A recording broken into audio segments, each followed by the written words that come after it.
PNR Networks is a member of Patreon. Show your love for our shows by joining our ongoing fundraising campaign and get some fantastic perks in return.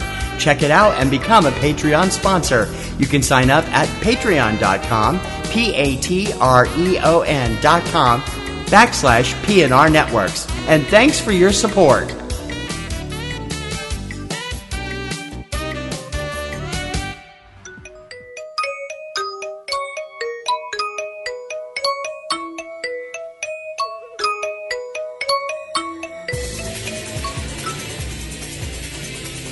She just goes a little mad sometimes.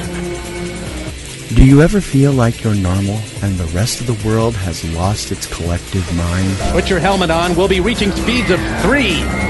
Do you find people saying this to you a lot? Are you totally deranged? Are you looking for a looking glass to pass through? I find your lack of faith disturbing. Or looking for a rabbit hole to fall down? Who could think of a better punishment, really? Everything's the same here, it's just a little worse. Guess what? Life's a bitch. Now so am I. You found it. Welcome to Platinum Rose's Garden.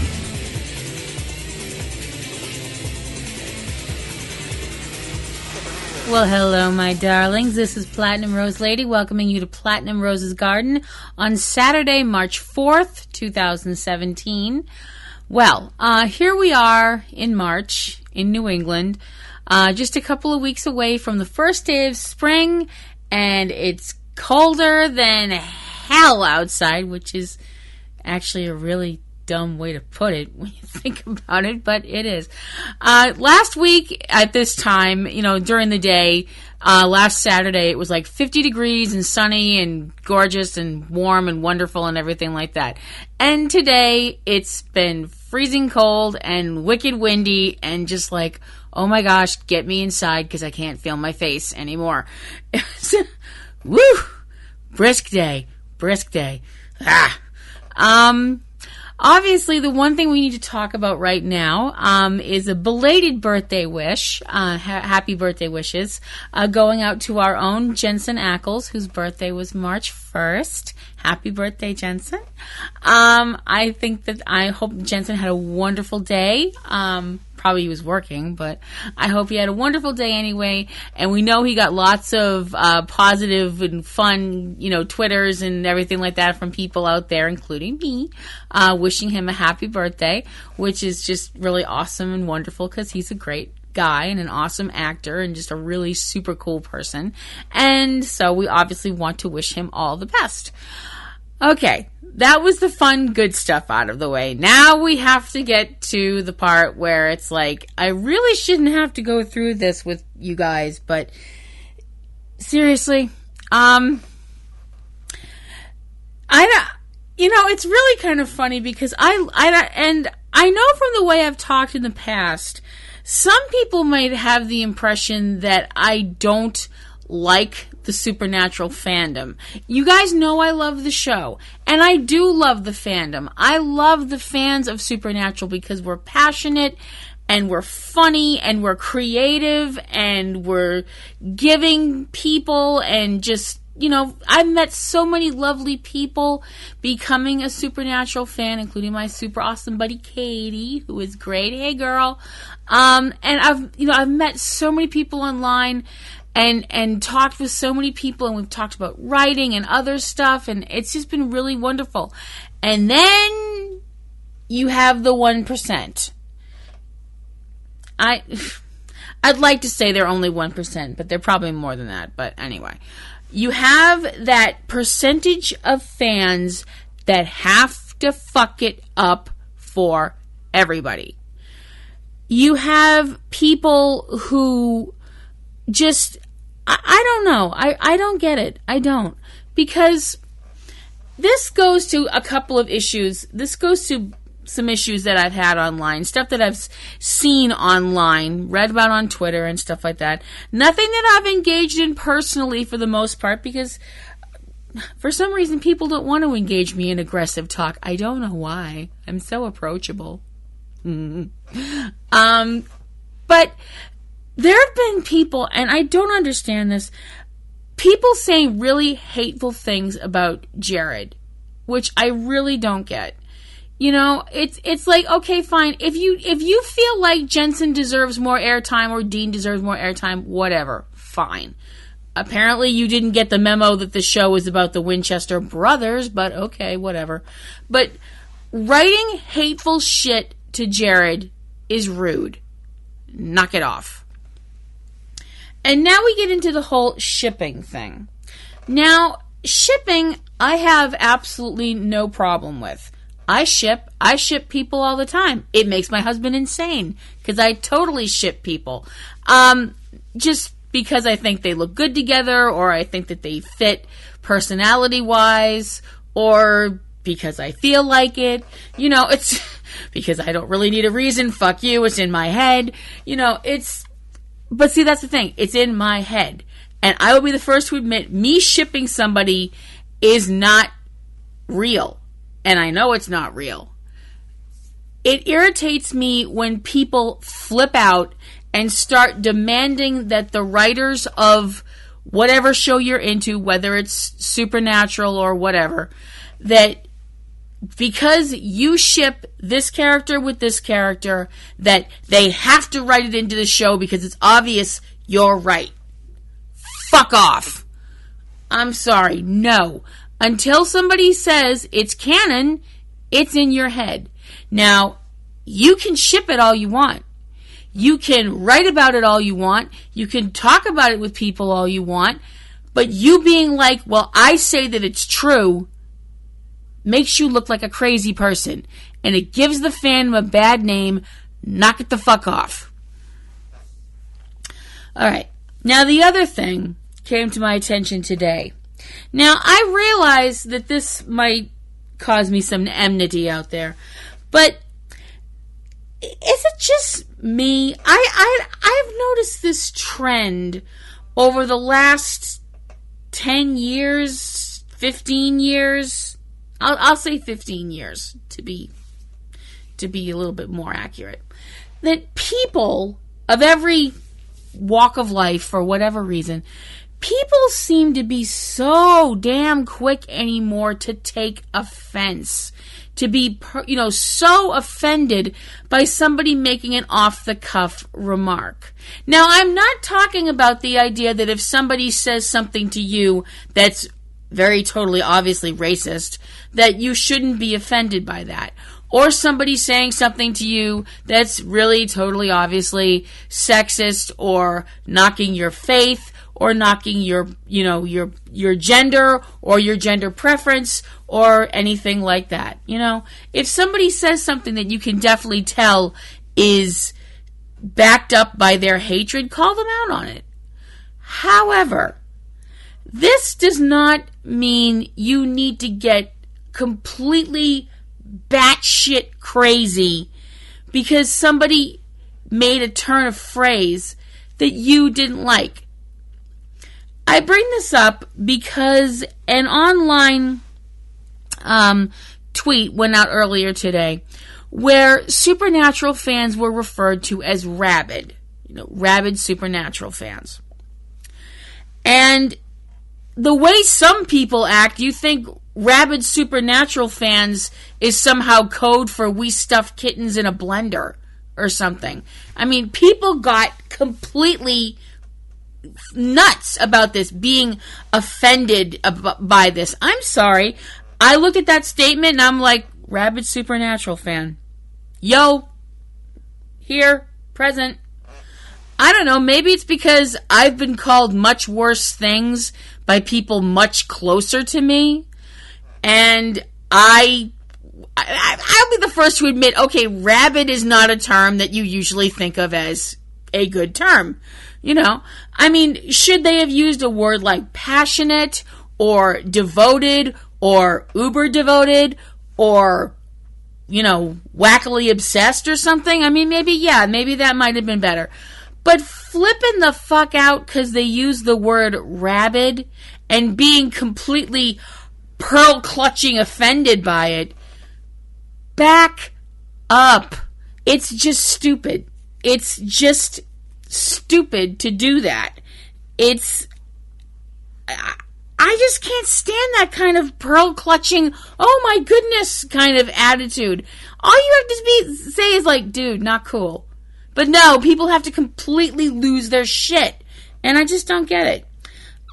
So anyway, that little rant's done. So if you could just stay tuned for another second, we'll get over to what you really came for, and that's this week's Supernatural episode recap.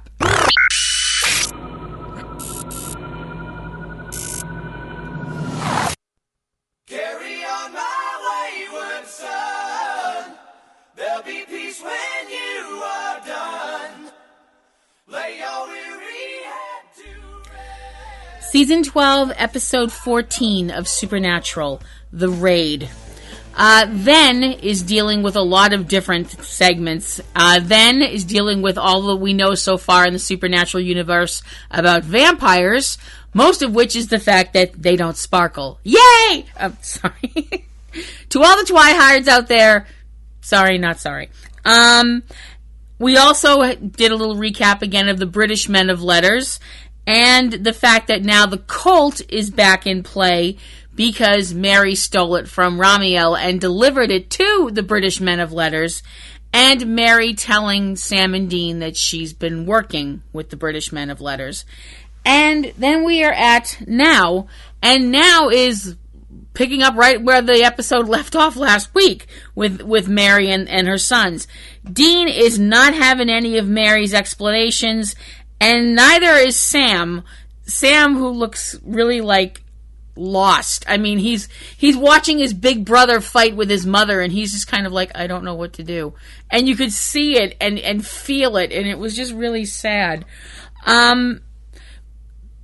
Like I said, I mean, Dean is pissed. Dean is so very pissed. We see 3 days later come up on the screen, and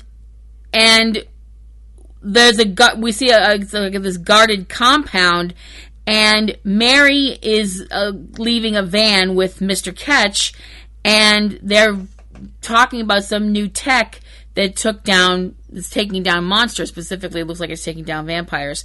We have a flashback of Dean just pouring out his feelings for a change to his mother and feeling like, like she's betrayed them, and Mary's trying to explain her actions, and when Dean really lits into her about the fact that, she's been out of their lives for most of their lives, that the brothers have had to deal with a lot of shit. When she says that when she mentions she's trying, Dean asks her to try and be a mom, and she responds that she is his mother, but she tells him she's not just a mother, and he's not just, he's not a child. Dean's response is, I never was. And that smashing sound was my heart falling out of my chest and hitting the floor and breaking into 70 kajillion pieces.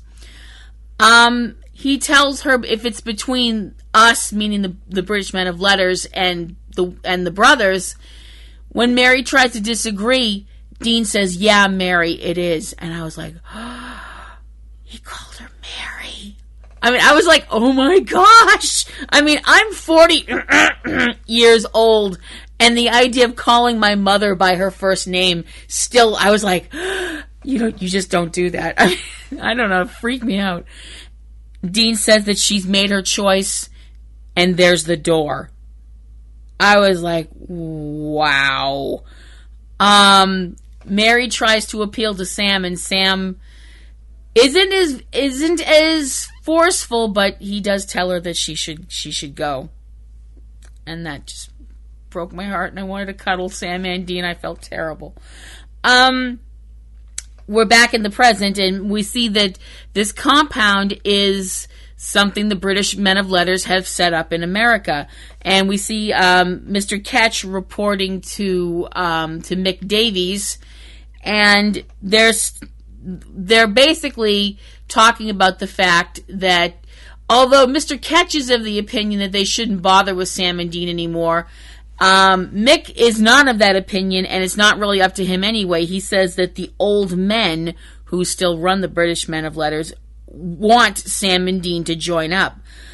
We cut back to the Batcave in Lawrence, and Dean finds what might be a case, but Sam thinks it's just, from the sound of it, it was a drug dealer that was killed by somebody who was angry with him. It doesn't sound like any kind of a monster issue.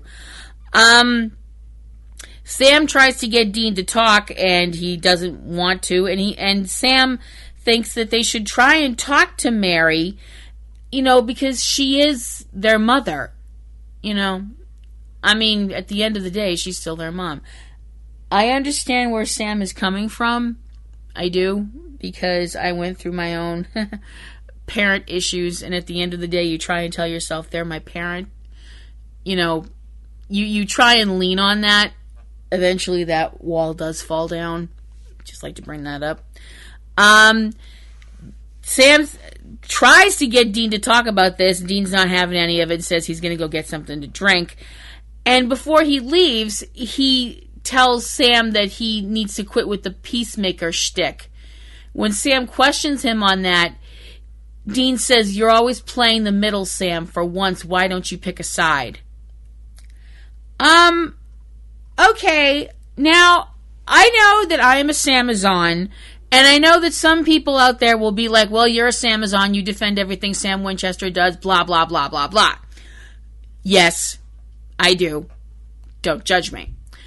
But I'm sorry, I felt like that was totally out of line on Dean's part. Now, I realize I just pissed off every Dean diva that listens to the show, but I was like, dude, you're mad at your mother, fine. Don't take it out on your little brother. That's a fucking dick move. There, I said it. I'm not sorry. Sam's looking at texts from his mom that he hasn't answered. There's about a half dozen of them. And the last one is her saying to him that it's urgent that he gets in touch with her. We see Sam using another car, obviously, that the Batcave has in their garage, which they've got a lot of. Driving to this complex, and Mary says that Mary's outside waiting for him, and she tells him that she knows that she's made mistakes, but she feels like what she's doing, she's doing it for a reason. She feels like, she does feel like the men of letters are making a difference in America. That they made big differences in England, and they're trying to make a change here as well. She brings him inside, and Sam kind of looks around at the tech in the building, which is pretty high-tech stuff, but he tries not to look terribly impressed. And he does notably refuse a handshake from Mick. Mick introduces the other people that are there, which would be other members of the British Men of Letters staff, a man named Alton and a woman named Serena, and also an American hunter that they have recruited named Pierce, who Sam seems to at least know about.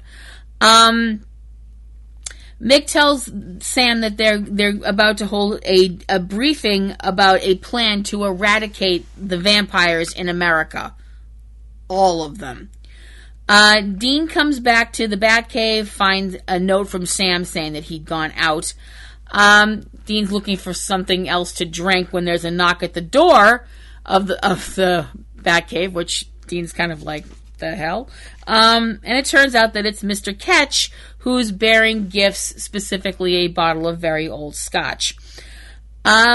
The meeting at the British Men of Letters compound is about something called Project V, which it turns out is a project that the British Men of Letters have been doing, trying to kill as many vamps as they can.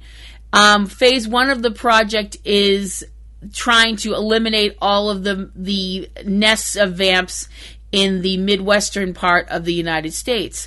When the project had started, there were 241 vampires spread out over the dozen states that make up the Midwest, that are in the Midwest.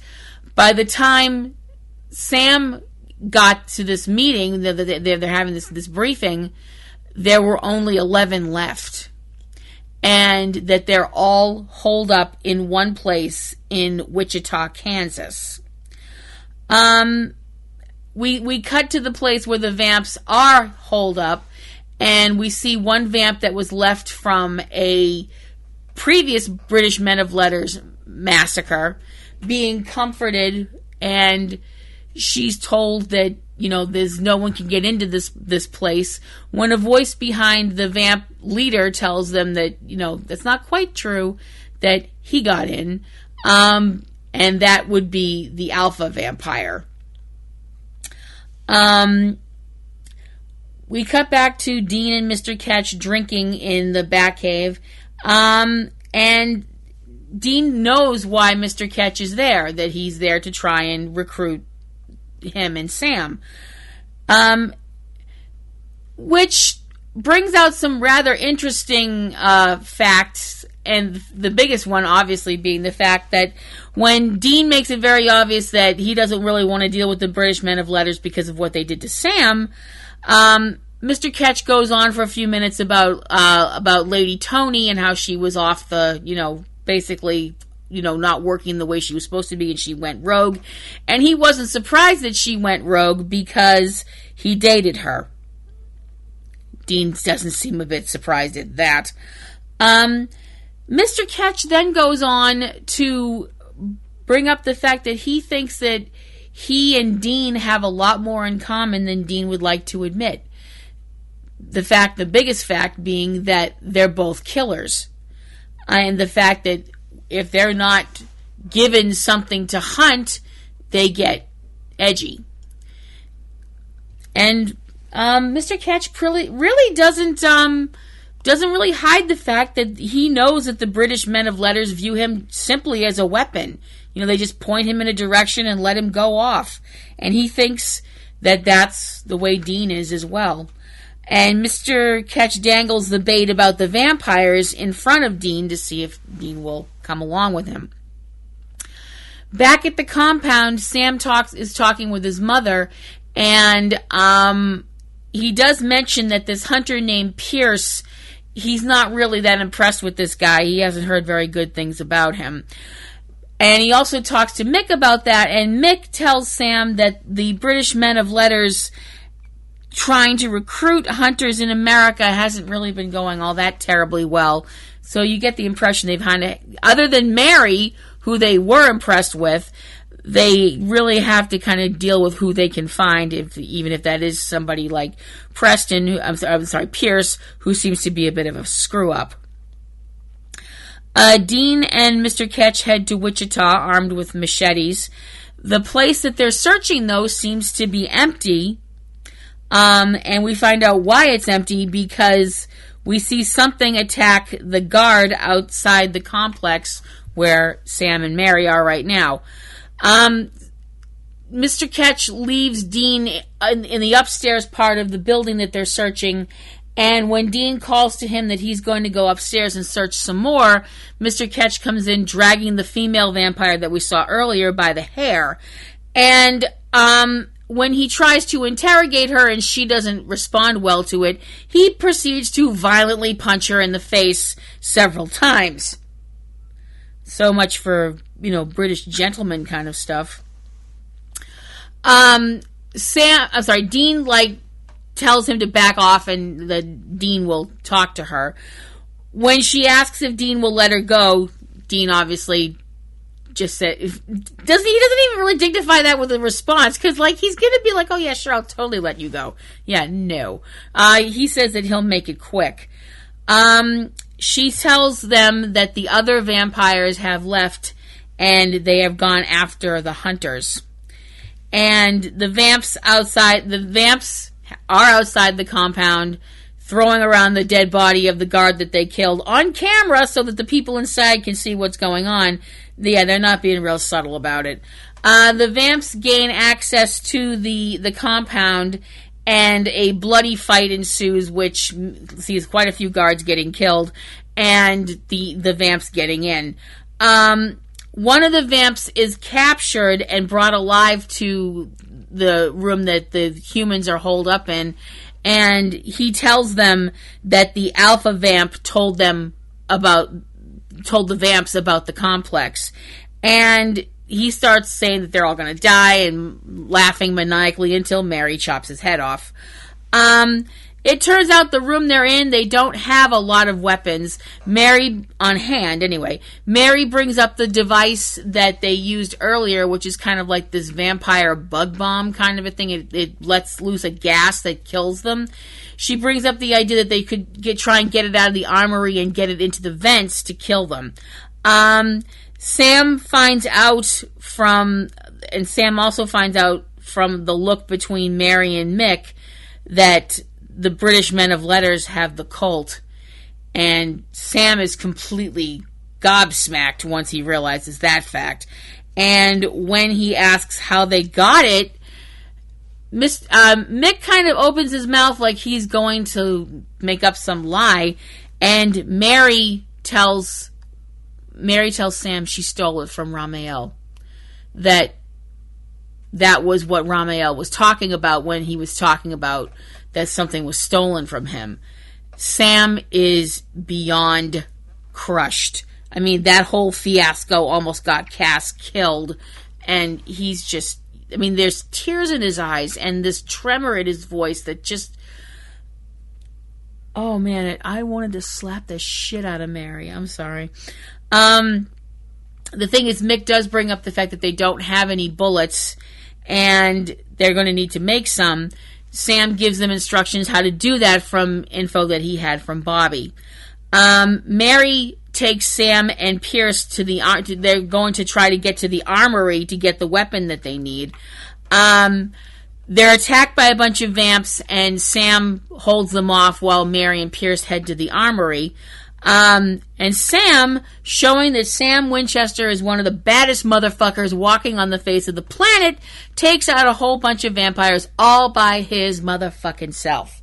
Because he is Sam Winchester, damn it.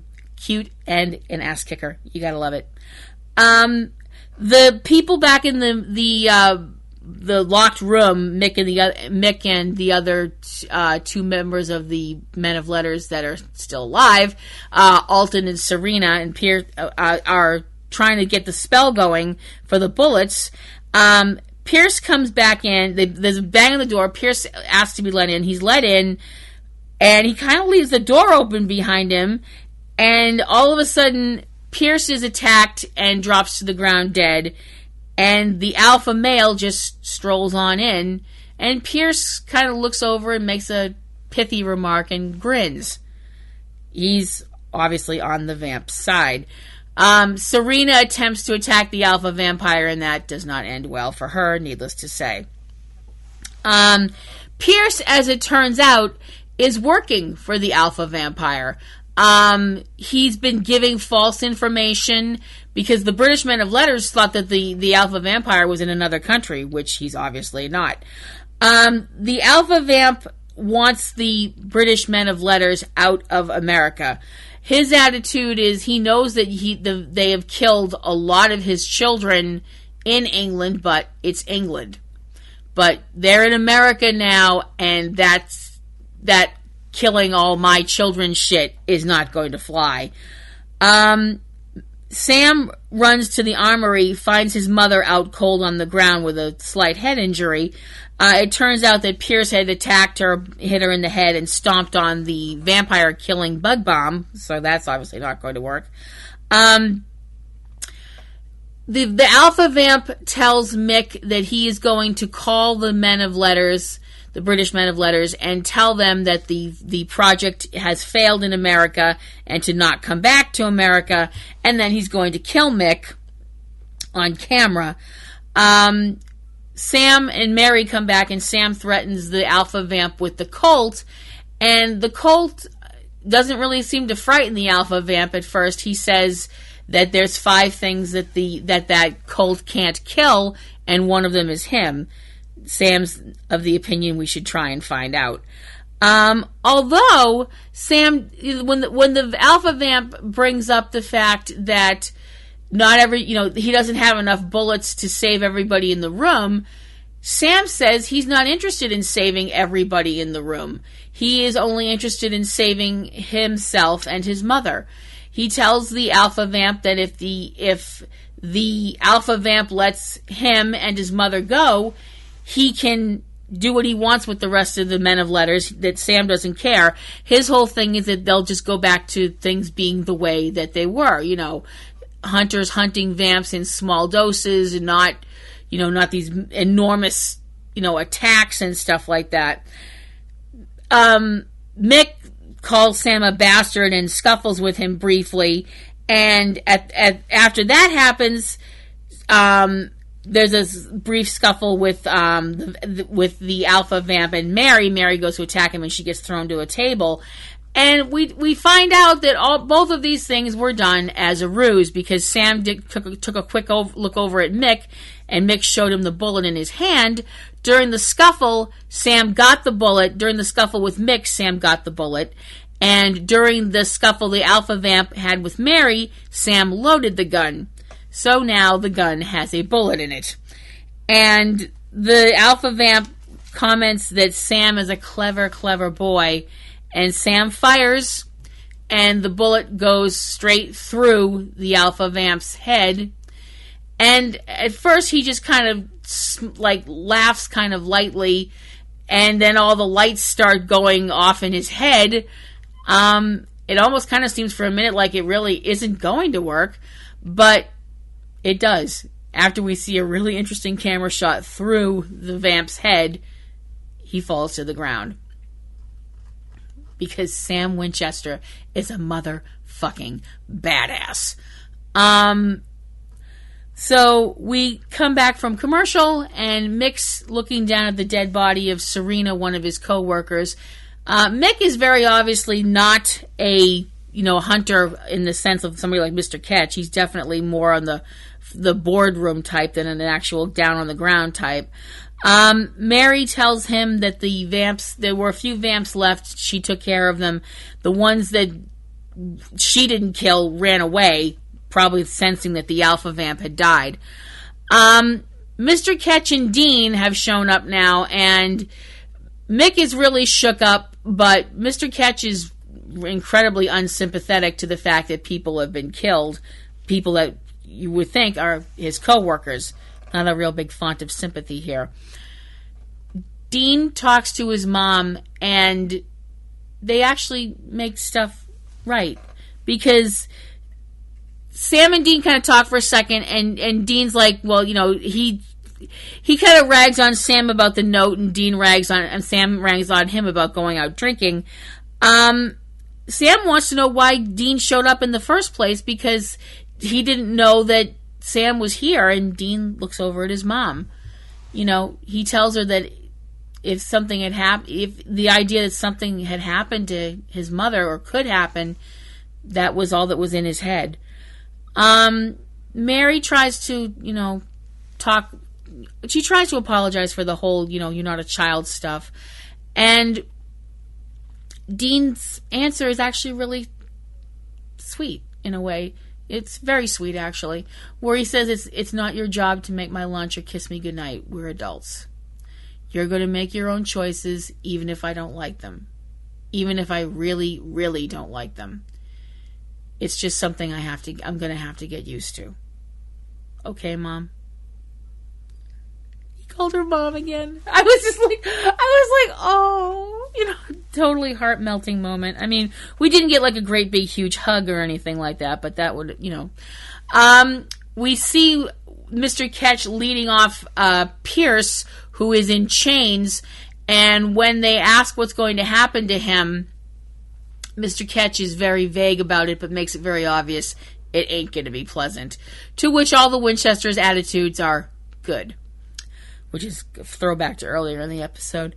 Sam talks with Mick and tells Mick that he's in when it comes to working with the men of letters, which Mick looks stunned by, and I'm picking my fucking jaw off the floor. Sam tells them that they are making a difference. I mean, tonight they obviously made a difference. They killed the alpha vampire. What the men of letters are doing, trying to rid the world of monsters using tech and all this kind of teamwork stuff, which is different than the way normal American hunters do things. It's working. Even though I'm sitting there going, oh, Sam, I really hope you know what you're doing, honey bunny. Mick asks Sam about Dean, and Sam asks for time. And then Sam walks back over to be with his family, and the episode ends. I made a mistake last week. I would like to clarify. The name of this episode, The Raid, is a reference to a film from Indonesia, not Korea. So I stand corrected. I stand chastened and rebuked. I'm sorry. I give The Raid 4 bouquets out of 5. I thought it was a great episode showing the fact that, I mean, everybody tends to think of Dean as being the total action guy and Sam's the thinker and the more emotional one and that kind of a thing, which is true, but Sam can kick ass when he needs to. I like the fact that Dean's accepting that, his mother's decisions are hers and he doesn't have to like them, but he's not going to freeze her out of his life, which I was like, that's a good thing. I don't know if this was the right decision. The Winchesters are supposed to be the Winchesters. I have a feeling this is going to come back and bite them on the ass really hard. Next week's episode, Somewhere Between Heaven and Hell. We know that there are hellhounds involved. We know from stills from the episode Dean's wearing glasses. Yay! For those of us with a glasses kink, I won't mention who you are. You know who you are. And we know that Castiel gets a lead on Kelly Klein. So we'll just have to wait and see what's happening next.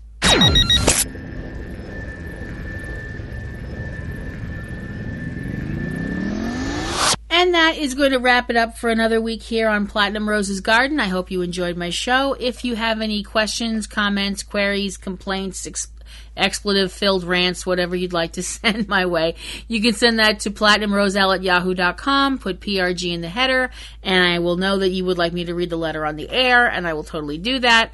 I hope you will check out the other shows that I am involved with my dear, sweet, long-suffering husband, TC.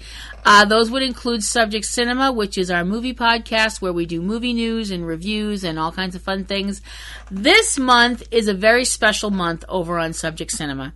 Every March, we have Masochistic March. And it's not what you think it is. Get your minds out of the gutter. No. Masochistic March involves watching painful movies. Really painful movies. Super duper wicked painful movies. And this year, 2017, we are doing Martial Arts Masochistic March. So we are watching bad martial arts movies. Oh boy. I've already seen one of them that's just thinking about it makes my eyes hurt. And I hope you will check that out over at subjectcinema.com. And there are other shows also, Front Row 5 and 10, which is our list show. And TC has his own show that he does all by himself, which is really awesome because he's great. And that would be Catastrophe Vortex, which is his show about disaster movies. He is a disaster movie junkie, so he talks about disaster movies on his show, and I hope you'll check it out. And there is also Cavebabble, which is done by our good friends, the Lion family. They talk movies and music and games, and Cavebabble eats odd things. And they have a lot of fun, and they're really great people, so I hope you'll check them out. I hope you will check me out over on Twitter if you want to follow me over there. I am at PlatinumRoselle@twitter.com. You can also check out my fanfiction over at fanfiction.net under the author Platinum Rose Lady, and the same thing for an archive of our own. So, as I head off to get something warm on, because I've got goose pimples on my goose pimples, this is Platinum Rose Lady signing off for another week, reminding you to love the ones you hug the ones you love, and take some time to stop and smell the roses. I'll see you around. Bye.